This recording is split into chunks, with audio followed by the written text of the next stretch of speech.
So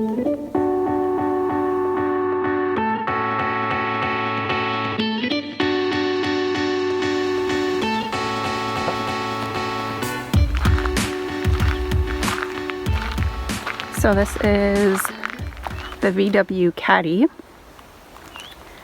and of course, because I'm in the UK, we have right-hand drive.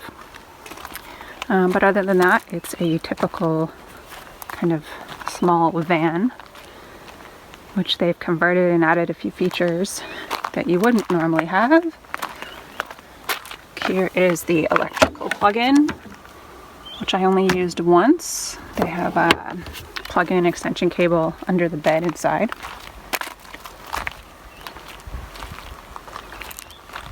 Here is the back lift gate, which has a backup camera under there, which comes in really handy.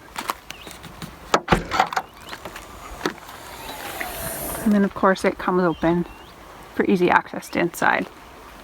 This is where the gas tank is for the cooker.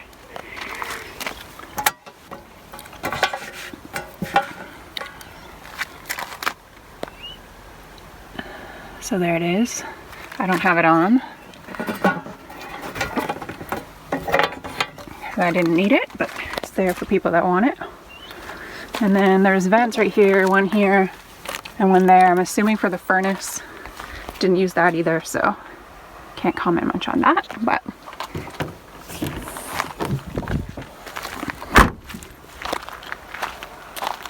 and then coming around to this side, this is where the gas tank is. Conveniently, they've labeled it with diesel so you don't mess up. And then, of course, that's what the roof looks like when it's open.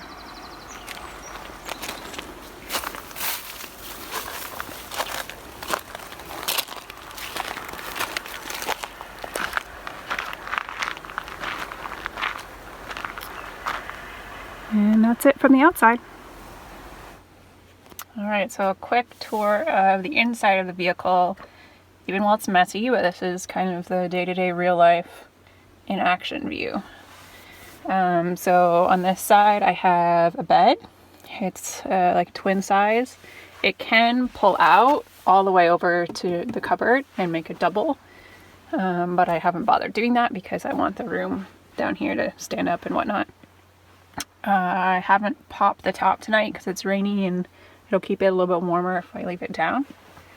Back here behind the bed, there's a bit of storage room. So I've got, this bag has paper towel obviously, and like paper plates and cutlery and that kind of stuff. I discovered if I don't keep things in bags that they just fly everywhere while I'm driving. So I have to kind of keep things together. Another bag with some food, bag with toiletries, bag with all the chargers. So I have a USB charging point and like a 12 volt car charging point, and those are available to me anytime, whether the car is on or off, and they're run off what they call a leisure battery. And I don't know how long it lasts because it's never run out, but I'm able to charge. As you can see, I'm charging camera batteries right now. I can charge my phone, my watch. The only thing I can't charge is my drone. So bringing the drone to Scotland has been a big fail. A, because I can't charge it, and B, because it's always raining and I can't fly it in the rain anyways. This is my sink under here. I'll show you that later. Just some stuff. This is my fridge, and I'll show you that later as well. But it's also doubled as my kind of desk. And as you can see, I'm doing some editing. I can charge my computer actually by USB as well. So even my laptop I've been able to charge. So as you can see, I have lights on. I have LED lights throughout. Let's see, other side of my bed. I've got a sliding door on both sides, which is nice. This is just a giant mess down here, but I've got a bucket and another scoop thingy that I got from Poundland when I first got here. And it's come in handy a couple of times if I'm showering or washing my hair from like a stream or something. Haven't had to do that too often because I stop at leisure centers, but it's an option. And then, too much information maybe, but there's my toilet. I tend not to use it if I don't have to, but it's there if I really need it. And a camping chair down there. My laptop bag and backpack and purse and stuff. And then up here is where I've been keeping my clothes, my suitcase. And then this is turned into my coat rack almost. So I hang stuff there. And then of course I'm in Scotland, so I'm driving on the right hand side. So right hand drive. I brought my cell phone car holder thing. It's one of the best things I remember to bring with me. And of course I have a USB charger for my phone up there as well. That works while I'm driving. And then I mounted my GoPro up there so that I can record as I'm driving down some of these crazy roads. The footage isn't the best, but at least it's something. And then up on top here I have a little bit of storage room. It's not very deep and it's not very tall, I mean, so I can't keep much up there, but I've been keeping all my camera gizmos and gadgets up there.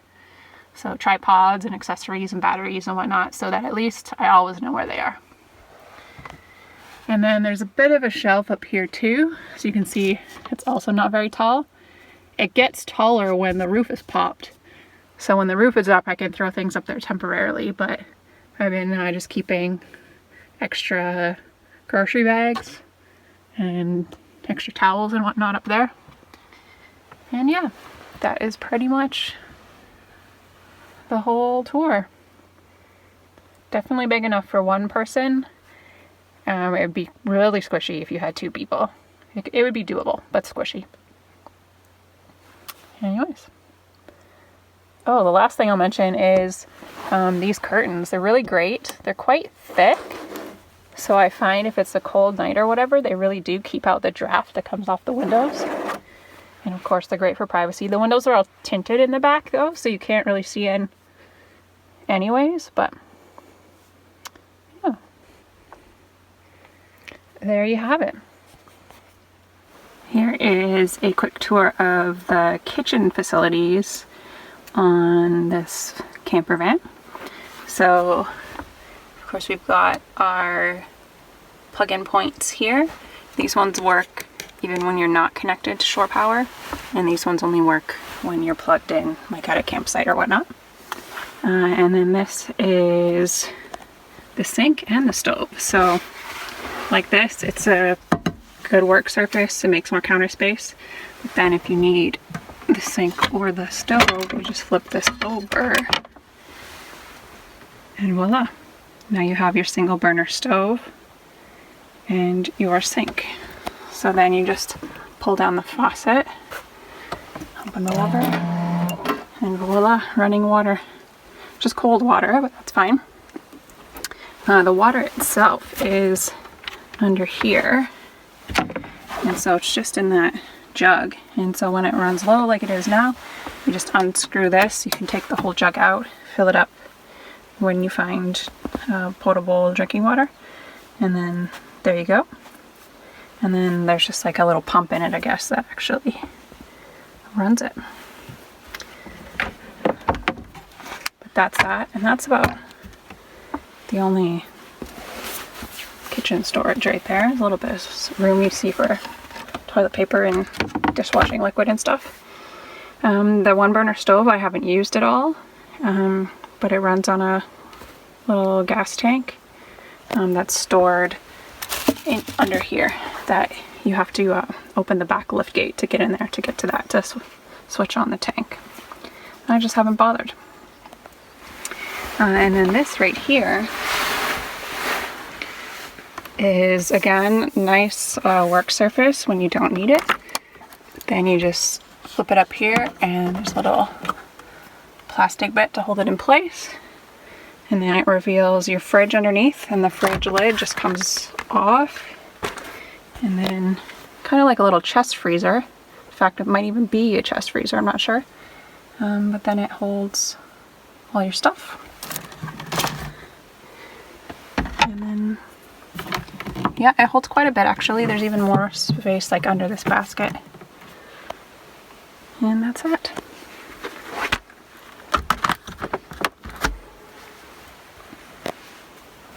So super handy, definitely everything you need. Just wanted to quickly show what it looks like when the bed is lifted up. And you can see there's storage underneath the bed.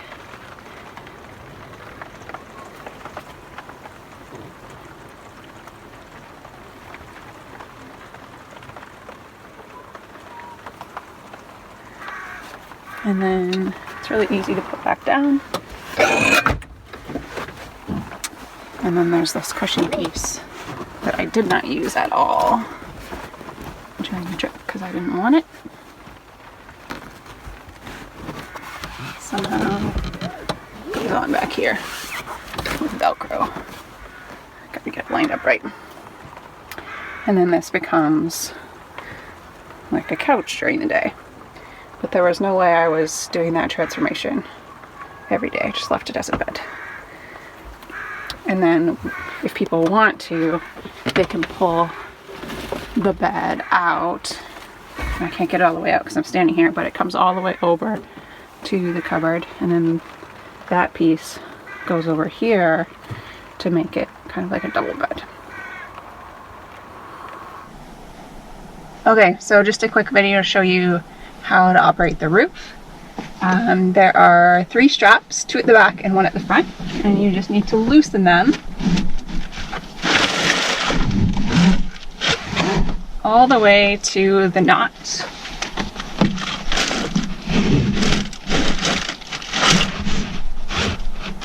Like that. And I need to get the one up front.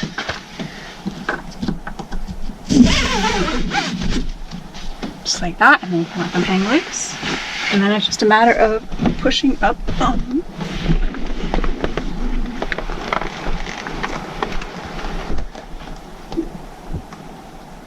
And there it goes. It doesn't take a whole lot of strength because there are like hydraulics on it that help it lift. But there you are. And then we can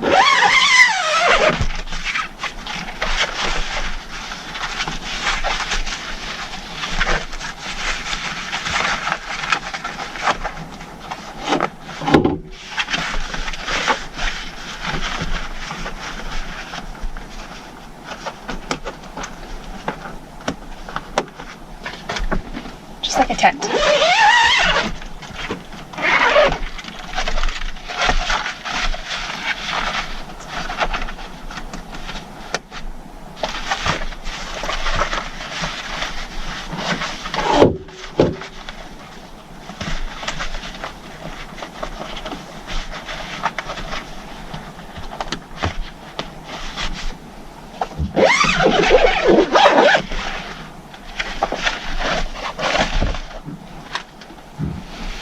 And there you go.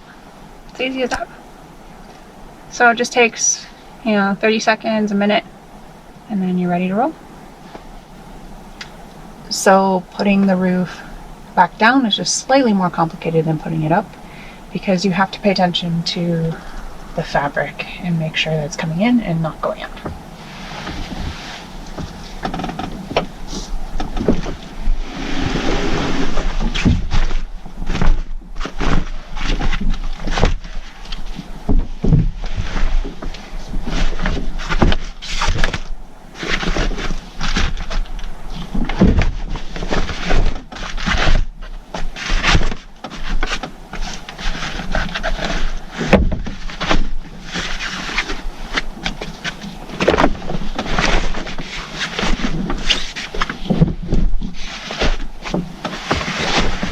There, and now that it's down, the only thing left to do is to tighten the straps.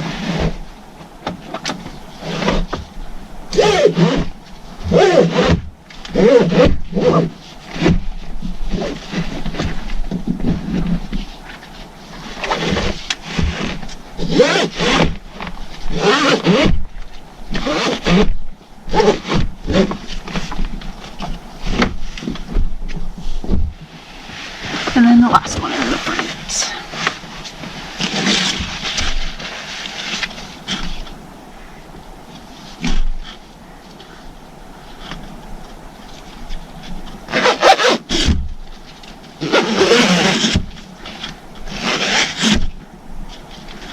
So now this one manages to get all tangly.